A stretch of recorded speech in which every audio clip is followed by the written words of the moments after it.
Assalamualaikum warahmatullahi wabarakatuh. Apa kabarnya anak-anak hari ini? Alhamdulillah luar biasa, wabar ya. Oke, sudah siap belajar hari ini? Semangat belajarnya ya. Oke, hari ini kita akan belajar tentang klasifikasi makhluk hidup. Sebelumnya, kita saksikan tujuan pembelajaran kita hari ini. Yang pertama, mengenal sistem klasifikasi 5 kingdom. Yang kedua, mengklasifikasikan makhluk hidup berdasarkan karakter yang dimiliki. Yang ketiga, kalian mengidentifikasi tumbuhan di sekitar rumah kalian dan mengklasifikasikannya. Dan yang keempat, menyajikan hasil pengklasifikasian tumbuhan di lingkungan sekitar rumah kalian. Ini boleh dalam bentuk tabel, boleh dalam bentuk foto, boleh dalam bentuk video, terserah ya, sekreatif kalian. Oke, sebelumnya kita akan mempelajari klasifikasi sistem 5 kingdom. Yang pertama ada Monera, yang kedua ada Protista, yang ketiga ada Fungi, yang keempat Plantae, dan yang kelima Animalia. Oke, kita lihat satu persatu ya. Monera. Nah, Monera itu dibagi menjadi dua. Yang pertama bakteri, yang kedua cyanobacteria. Ya, ciri-cirinya bagaimana? Bakteri itu bentuknya bermacam-macam. Ada yang bulat, ada yang silinder, ada yang kelengkung, ada yang spiral. Nah, dia mempunyai alat gerak berupa flagellata. Nah, perkembangbiakannya secara aseksual. Bakteri ada yang hidup di dalam tubuh makhluk hidup, ada yang di udara, ada di air, ada yang di tanah. Nah, bakteri itu ada yang merugikan, tapi ada juga yang menguntungkan. Yang menguntungkan yang mana? Yang hidup di usus manusia, yang biasa disebut dengan E. coli, ya kan? Tapi kalau yang merugikan banyak ya. Salah satunya yang menyebabkan penyakit tipes. Bakterinya namanya Salmonella typhosa. Oke. Yang kedua, dari golongan Monera itu ada Cyanobacteria. Cyanobacteria itu bakteri yang memiliki klorofil, ya kan? Sehingga dia bisa berfotosintesis. Kemudian dapat hidup di laut, kolam, selokan, bahkan di sumber air panas juga ada. Nah, contohnya apa? Kalian bisa melihat contohnya di bawah ini. Ada ganggang hijau biru, ya, ada anabena, nostok, dan lain-lain. Berikutnya kita lihat Protista. Oke. Protista itu ternyata ada yang mirip tumbuhan, namanya alga. Di mana kita temukan alga? Alga ini biasanya ditemukan di laut, ya kan? Kemudian ada yang Protista mirip hewan, namanya protozoa, ya. Kemudian ada Protista mirip jamur, contohnya jamur air, ya kan. Nah, Protista ini ada yang sudah bisa dilihat dengan mata, ada yang tidak, sehingga harus dilihat dengan mikroskop. Oke, contohnya yang mirip tumbuhan ada Euglena, ini yang terkenal ya. Contohnya protozoa ada Paramecium, Amoeba, Plasmodium. Oke, yang mirip jamur. Protista yang mirip jamur dari golongan jamur air, ya. Oke, kita lanjutkan berikutnya. Nah, klasifikasi berikutnya adalah golongan fungi. Fungi adalah golongan dari jamur-jamuran. Coba kalian kalau jalan-jalan pas hujan-hujan lembab pasti menemukan salah satu dari yang ada di gambar ini, ya kan? Nah, fungi dibedakan menjadi 4 kelas. Oke, yang pertama ada Zygomycotina. Ini mempunyai rhizoid. Contohnya Rhizopus stolonifer. Ada Ascomycotina. Ini mempunyai hifa bersekat, ya. Ini menghasilkan ascospora. Contohnya Neurospora crassa. Ada dari golongan Basidiomycotina. Dia ini tubuhnya sudah multiseluler, jadi sudah bisa dilihat dengan mata. Contohnya Volvariella volvacea, ya. Kemudian ada yang terakhir dari Deuteromycotina. Ini hidupnya sebagai parasit atau saprofit. Oke, itu dari golongan jamur.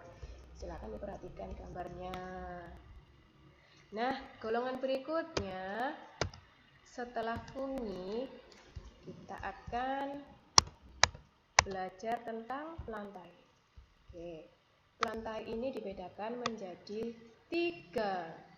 Ada Bryophyta, ada Pteridophyta, ada Spermatophyta. Bedanya apa? Dari kelas Plantae ini kok dibedakan menjadi 3? Oke, kita lihat satu persatu. Nah, di sini kita pelajari dulu Bryophyta sama Pteridophyta. Bedanya apa sih? Persamaannya apa?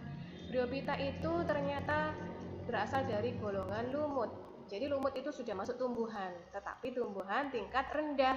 Kenapa kok disebut tumbuhan tingkat rendah? Karena dia tidak mempunyai pembuluh, ya kan? Kemudian akar, batang, dan daunnya tidak bisa dibedakan. Hidupnya di tempat yang lembab. Nah, berkembang biaknya secara spora, dengan spora maksudnya. Ya, kemudian dia mengalami metagenesis. Metagenesis itu pergiliran keturunan. Pergiliran keturunannya bagaimana? Dia mengalami fase kawin dan tidak kawin. Nah, sekarang kita lihat ciri-cirinya Pteridophyta. Pteridophyta itu tumbuhan yang sudah agak tinggian dikit kelasnya dari tumbuhan lumut. Nah, Pteridophyta ini dari golongan tumbuhan paku. Nah, kita lihat di sini gambarnya. Ini contohnya, yaitu paku ekor kuda. Ciri-cirinya bagaimana? Dia sudah mempunyai pembuluh xilem dan floem. Kemudian sudah punya akar, batang, dan daun. Nah, berkembang biaknya sama dengan lumut, dengan spora, dan juga mengalami metagenesis, mengalami pergiliran keturunan. Nah, ada satu yang belum terbahas di sini, yaitu dari golongan spermatophyta. Siapakah dia?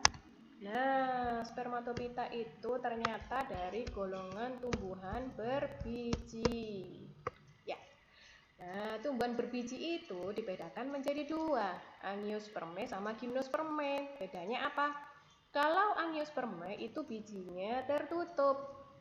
Maksudnya bijinya tertutup bagaimana? Jadi bijinya itu terdapat di dalam daging buah, ya kan? Kalau gimnospermae itu bijinya terdapat tidak ditutupi oleh daging buah, sehingga disebut dengan biji terbuka. Nah, angiospermae itu dibedakan menjadi dua. Ada monokotiledon atau monokotil dan dikotil. Bedanya apa? Kalau monokotil itu berkeping satu, sedangkan dikotil itu berkeping dua. Nah, contoh-contohnya yang monokotil. Yang monokotil contohnya ada jagung, ya, tebu, kemudian padi, dan lain-lain. Kalau yang dikotil ini banyak, ada mangga, ada rambutan, ada blimbing, dan masih banyak contoh yang lainnya. Tentunya kalian bisa mencari sendiri yang dekat dengan lingkungan kalian, atau bisa juga mencari di tempat lain. Oke, kita lanjutkan sekarang. Yang terakhir dari klasifikasi makhluk hidup adalah klasifikasi animalia. Kalian tentunya sudah tahu ya, animalia itu dari golongan hewan. Nah, ini dibedakan menjadi dua gitu. Avertebrata sama vertebrata. Bedanya apa? Kalau avertebrata itu golongan hewan tapi tidak mempunyai tulang belakang.